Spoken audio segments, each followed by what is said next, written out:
time nuk ndërpreta veç shkurt nëse ke mundësi se të ndëgjova me kështu me kujdes çka po thu. Qëndrimi ka humbë Qëndroni ka humbë zgjedhjet për shkak të tyre 5 komunave të cilat i ka përfshi reforma.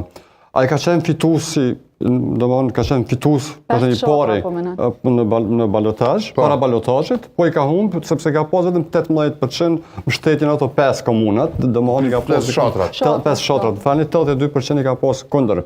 Reforma të cilën ai e ka bëu e bën shumë dinjitoz e madhështor Qëndronin për shkak që ai nuk lufton për vota, ai lufton për reformën, ai lufton për ata fëmijë të cilëve ai ju dëshiron një zhvillim më të mirë. Nuk ka zhvillim fëmijëve në klasë me 2-3 nxënës. Sepse familja është shtylla e parë e socializimit, shkolla është e dyta. Në shkollë mësohen gjërat kryesore, po jo vetëm ato që jep mësimdhënësi, po nxënësit mësojnë me njëri tjetrin. Mësojnë që shmin do gjërat, mësojnë çfarë është kultura, mësojnë si të përlahen, mësojnë si të zgjedhin problemet. E si të zgjedhin problemet një klasë ku janë 2-3 nxënës.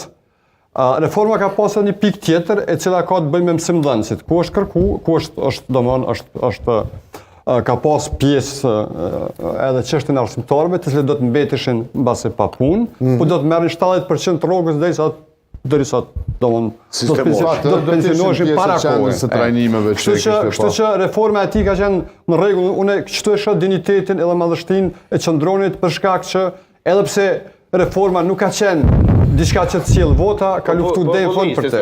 Ka qenë afare populiste.